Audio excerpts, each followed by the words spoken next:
Some people do not hide their cruelty behind a frown. They hide it behind a soft voice. They smile before they strike. They offer help before they collect debt.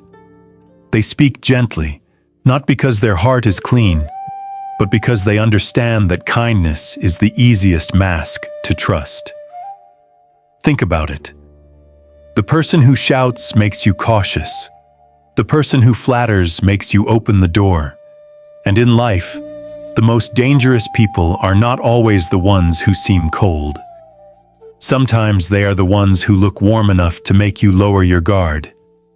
Stay with me until the end, because the later signs are not obvious. They are the kind you only understand after you have been disappointed, betrayed, or used by someone you once believed was harmless. And if this kind of reflection speaks to you, subscribe quietly and walk with us.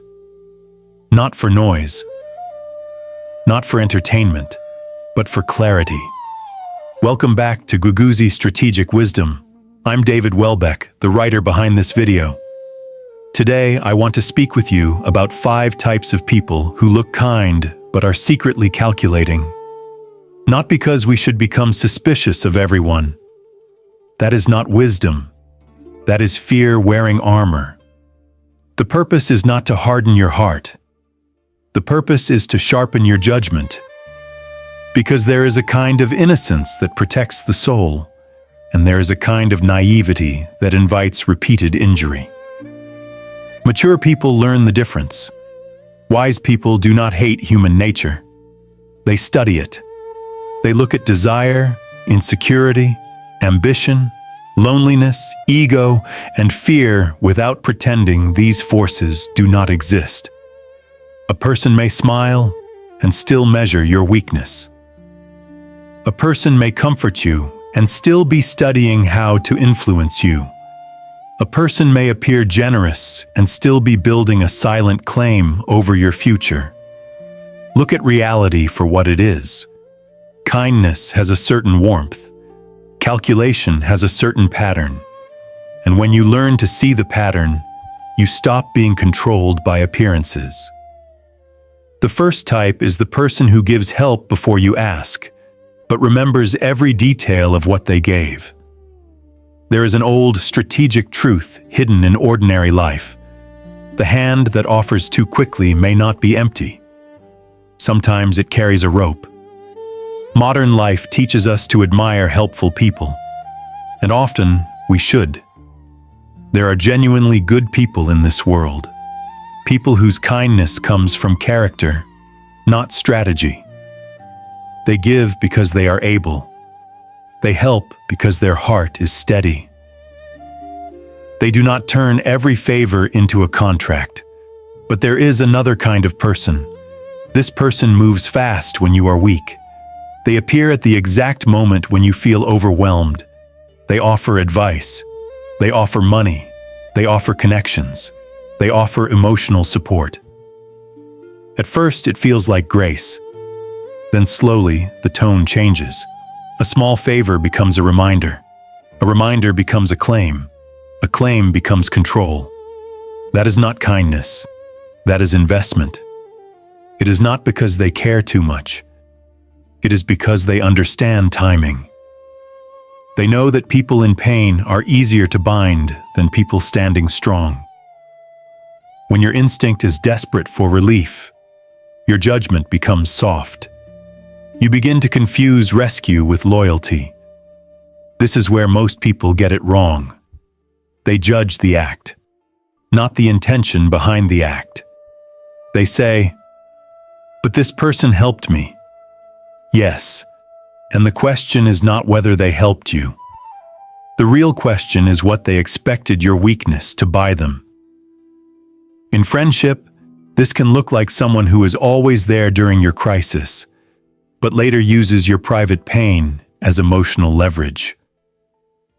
In family, it may be the relative who helps you financially, then believes they have earned the right to dictate your decisions.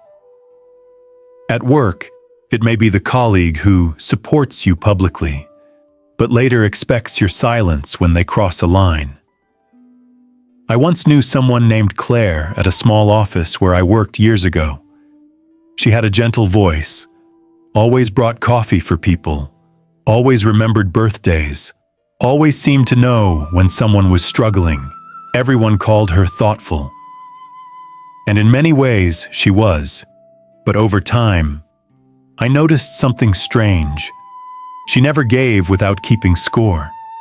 If she covered a shift, she would mention it weeks later. If she introduced someone to a contact, she expected loyalty in every future disagreement. If she comforted a coworker after a breakup, she later repeated pieces of that conversation when it served her position. One afternoon, during a meeting, a younger employee disagreed with her on a project timeline. Claire smiled, lowered her voice, and said, "I just think it's interesting considering how much support I've given you lately." The room went quiet. Do you see the turning point here? The kindness had become a weapon. Not loudly, not dramatically, but with precision. That is how calculating people operate. They do not always dominate through force. They dominate through debt. They make you feel ungrateful for having boundaries. And if your ego gets involved, if you want to prove you are loyal, if you are afraid of seeming cold, you may give away more than you should. You may allow someone to enter rooms in your life where they never belonged. The consequence is subtle but heavy. You stop acting from clarity and start acting from obligation. You choose out of guilt. You stay silent out of fear. You begin living under a debt you never agreed to carry. A wise person receives help with gratitude, but not blindness. Gratitude does not mean surrender. Appreciation does not mean obedience. And a favor, no matter how generous, does not give someone ownership over your mind. The closing truth is simple. Real kindness leaves you freer than before. Calculated kindness leaves a hook in you. The second type is the person who praises you too much, too early, and too specifically. There is a kind of praise that nourishes the heart, and there is a kind of praise that studies the gate. A person who understands strategy knows that every human being has a door. For some, the door is pride. For some, loneliness. For some, the hunger to be seen. For some, the quiet wound of never feeling good enough. Flattery is not powerful because it is clever. It is powerful because most people are tired of being unseen. Think about it. When someone tells you exactly what you have always wished someone would notice, something inside you relaxes. Your defenses lower. Your instinct says, "This person understands me." But sometimes they do not understand you. They have only found the part of you that is hungry. That is not connection. That is access. The calculating person who uses praise does not simply say nice things. They observe what kind of praise changes your behavior. They learn whether you respond to being called talented, loyal, attractive, rare, misunderstood, intelligent, selfless, strong. Then they repeat the word that moves you. It is not because they admire you deeply. It is because they are testing influence. In romance, this person may speak as if you are destiny after only a few conversations. They may call you different, special, unlike anyone else. And because everyone wants to believe they are finally being recognized, many people mistake intensity for sincerity. In work, this can be the leader who praises your dedication, so you will accept more burden without asking for more respect. "You're the only one I can trust with this." That sounds like honor.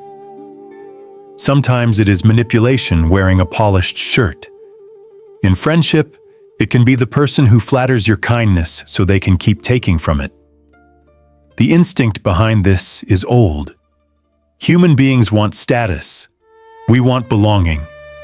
We want confirmation that our pain was not meaningless and our effort was seen. A calculating person understands this hunger and feeds it just enough to guide your choices. This is where self-control becomes protection. If you cannot sit calmly with your own need to be validated, someone else will use that need to lead you. If praise makes you forget your principles, then praise has become a leash. Look at reality for what it is. People who truly value you do not need to inflate you. They do not rush to crown you. They do not make you addicted to their approval. Their respect feels steady. It does not feel like a drug. The danger of false praise is not that it makes you happy. The danger is that it makes you careless. You overlook inconsistencies. You excuse pressure. You ignore the small discomfort in your chest because the words feel so warm. And then, when the praise disappears, you begin chasing the person who once gave it to you. That is the trap. First they lift you, then they make you work to stay lifted. The closing insight is this: a sincere person sees your value without needing to own it. A calculating person praises your value so they can direct it. The third type is the person who always seems calm, but their calmness is really control. Now let me be clear. Composure is one of the highest signs of maturity. A person who can remain clear under pressure is rare. A person who does not let every emotion become a storm is someone worth respecting. But there is another kind of calm. Cold calm. Strategic calm. The calm of someone who is not peaceful, but patient enough to wait for your mistake. In the spirit of old strategic wisdom, I would say this: still water may reflect the sky, or it may hide the depth where others drown. Modern people often confuse quietness with goodness. Someone does not yell, so we assume they are safe. Someone does not react, so we assume they are wise. Someone speaks gently during conflict, so we assume they are fair. But calmness alone does not reveal character. Some people stay calm because they have mastered themselves. Others stay calm because they are watching you lose mastery over yourself. That is not restraint. That is measurement. In an argument, this person may provoke you with small, precise comments, then remain perfectly composed when you react. To outsiders, you look emotional. They look reasonable. They know this. That is why they do it. In a family conflict, they may say one sentence that touches your deepest wound, then act surprised when you raise your voice. In a workplace setting, they may withhold information, create pressure, and wait until you appear disorganized. Then they step in calmly and look like the stable one. Do you see the turning point here? The issue is not their calm. The issue is what their calm produces in others. Wise calm brings clarity into a room. Calculated calm creates confusion, then benefits from it. The psychology behind this is power through contrast. If they can make you appear unstable, they do not need to prove they are right. They only need to make you look wrong. And many people, especially under stress, fall into this trap because instinct wants immediate defense. You feel accused, so you explain too much. You feel misunderstood, so you raise your voice. You feel cornered, so you become the version of yourself they can point to. This is where most people get it wrong. They think the battle is over the facts, but often the battle is over perception. And the person who controls the emotional temperature often controls how the story is remembered. That is why self-control matters so much. Not because you should suppress your truth, not because you should let people disrespect you, but because once you lose command of yourself, you hand the other person a brush and let them paint you in colors you do not recognize. I have learned this the hard way. There are moments in life when the most powerful response is not a sharper argument, It is a slower breath. It is the decision to pause before your instinct turns into evidence against you. Look at reality for what it is. Some people are not trying to solve the conflict. They are trying to stage it. They want witnesses. They want timing. They want you tired, rushed, cornered, hungry, emotional, or embarrassed. Then they apply pressure and wait. And if you let instinct lead, you may give them exactly what they came for. The consequence of misjudging this person is not only losing an argument, it is losing trust in your own behavior. You walk away thinking, "Why did I become like that?" You replay the scene. You regret your tone. You feel ashamed, while the person who engineered the pressure walks away clean. That is a painful lesson. But it is also a useful one. A wise person learns to ask, "What is this situation trying to make me become?" Before responding, they study the room. They study the timing. They study the motive beneath the words. Because not every calm person is peaceful. Some are simply waiting for you to lose your peace first. The closing insight is this: real composure protects truth. Fake composure manipulates appearances. The fourth type is the person who agrees with everyone, but belongs to no one. This type is difficult to see because they rarely create open conflict. In fact, they often look like the easiest person in the room. They nod, they smile, they say, "I understand both sides." They speak softly. They avoid taking a position until the outcome becomes clear. At first, this can look like maturity, and sometimes it is. There are wise people who do not rush into judgment. They listen because they understand that every story has hidden angles. They do not react quickly because quick reactions often serve ego more than truth. But there is another kind of neutrality, not the neutrality of wisdom, the neutrality of self-preservation. In the spirit of strategic observation, I would put it this way. Some people do not stand in the middle because they see both mountains. They stand there because they are waiting to see which side will win. Modern life rewards this more than we want to admit. In families, workplaces, social circles, even marriages, some people survive by being agreeable to everyone and loyal to no one.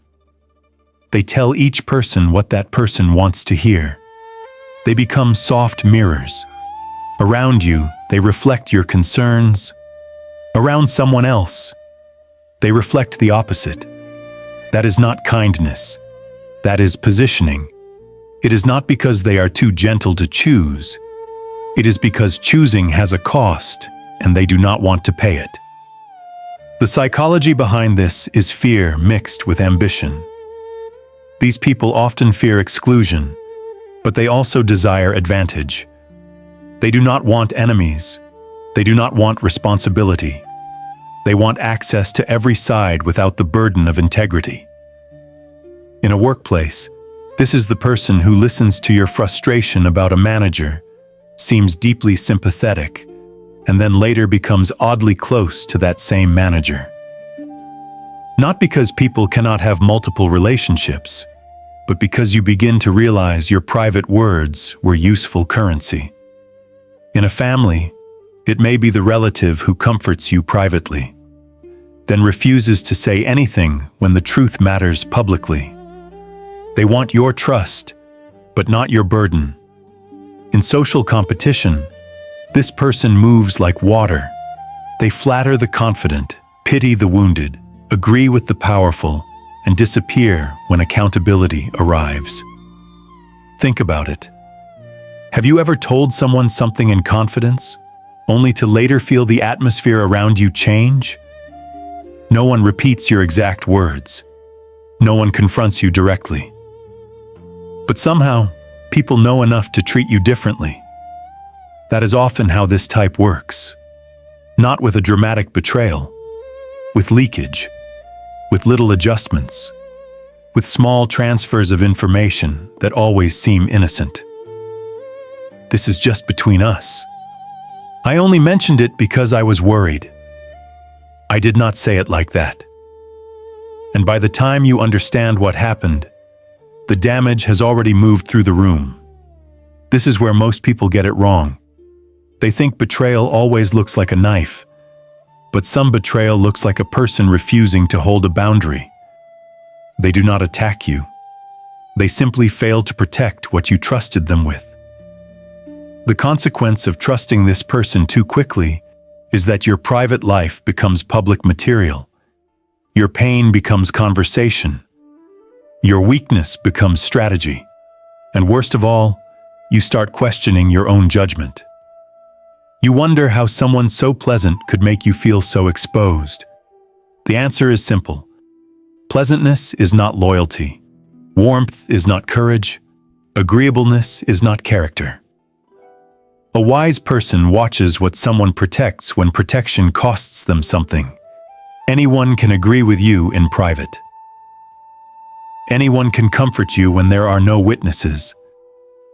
But character appears when there is pressure, when there is risk, when telling the truth may cost approval. The closing insight is this. A person who agrees with everyone may not be kind.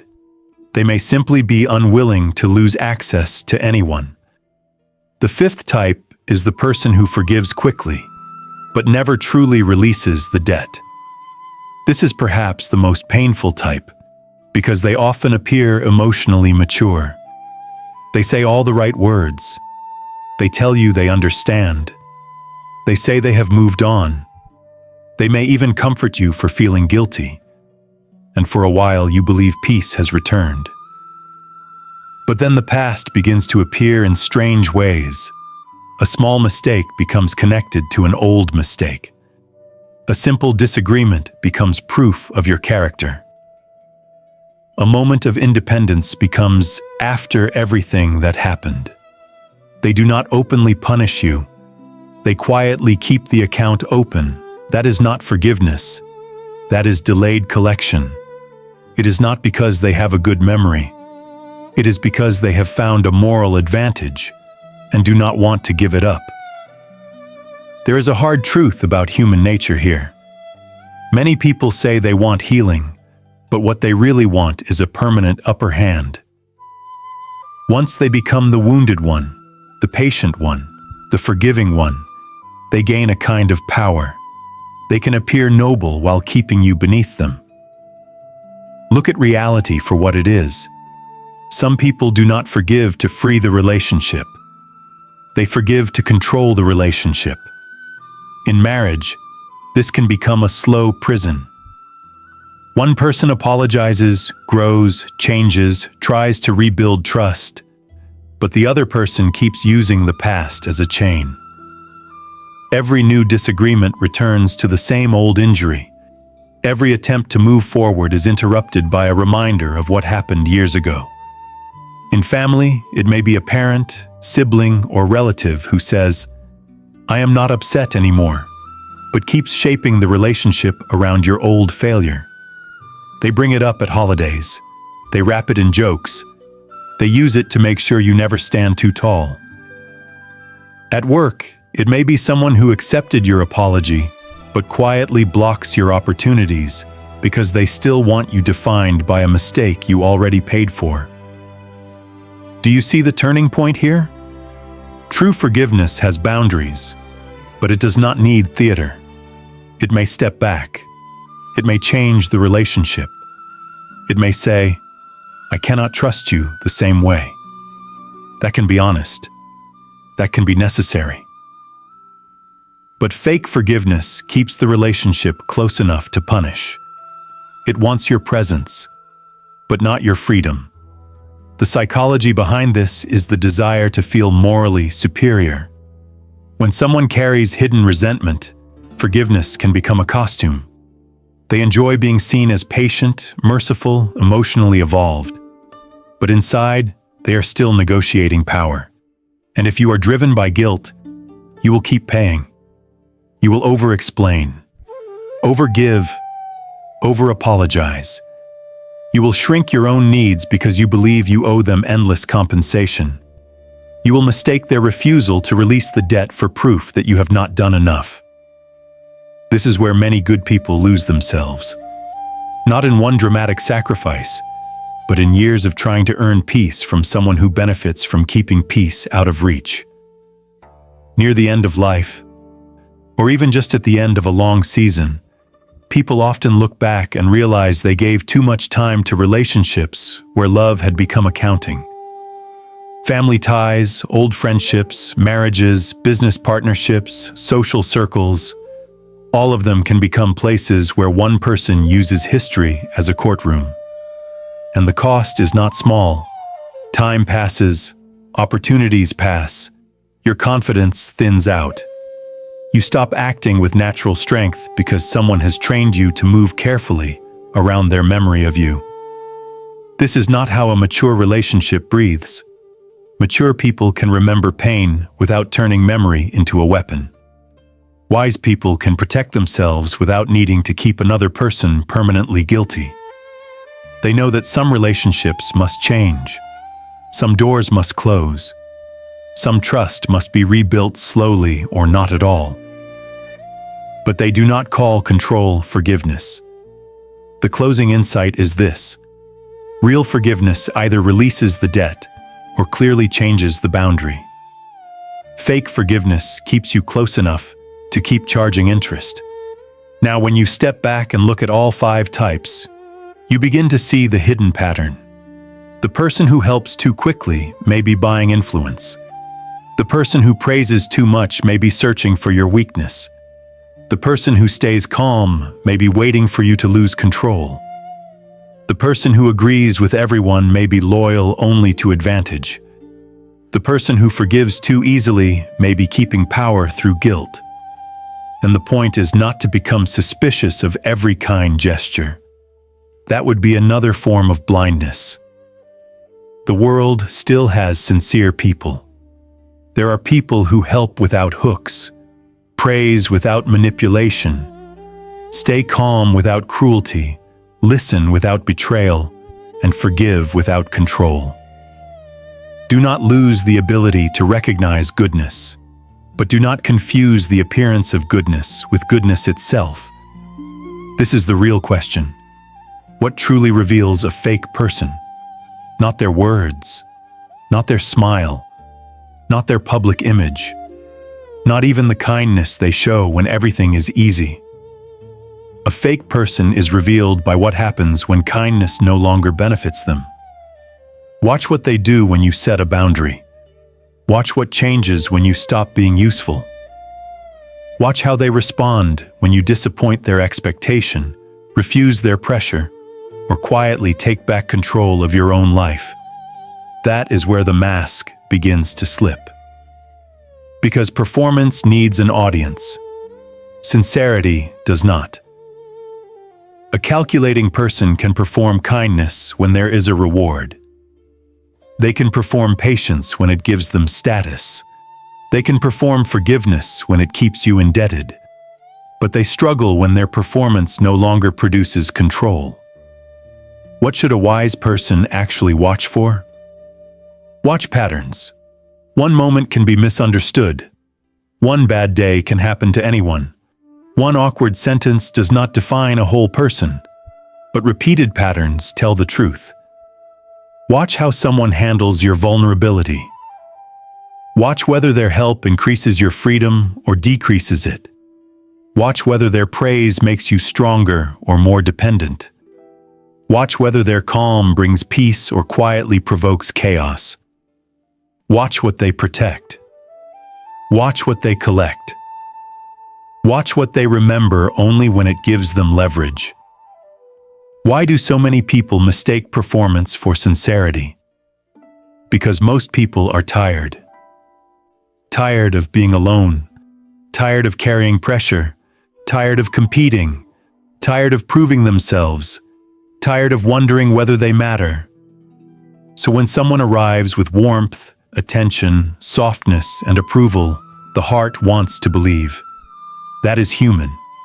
It is not stupidity, it is hunger. But hunger can make poor decisions. Loneliness can confuse intensity with love. Pressure can confuse rescue with loyalty. Ambition can confuse flattery with opportunity. Guilt can confuse control with forgiveness. This is why maturity matters. A mature person is not a saint, not perfect, not untouchable, not someone who never needs anyone. A mature and wise person is simply someone who has learned what matters, someone who knows what to protect, someone who knows what to let go of, someone who knows when to wait and when to act. Someone who understands that every open door should not become an invitation, and every soft voice should not become trusted counsel. Wise people still love, but they do not love without seeing. They still give, but they do not give away their judgment. They still forgive, but they do not hand their life back to the same pattern and call it compassion. In the end, the quiet rule is this: do not judge people only by how they behave when they want closeness. Judge them by how they behave when they do not get control. That is where character stands uncovered. And once you see it, do not argue with reality. Learn from it. Adjust your distance. Guard your peace. Move with dignity. Thank you for staying until the end. This is Guguzi Strategic Wisdom. If this message gave you clarity, subscribe if you have not already. Share it with someone who may need to see people more clearly. Leave a comment with your own thoughts or experience, because sometimes another person's story becomes the warning someone else needed. Continue the journey with us. I'm David Welbeck, the writer behind these videos. I'll see you in the next one.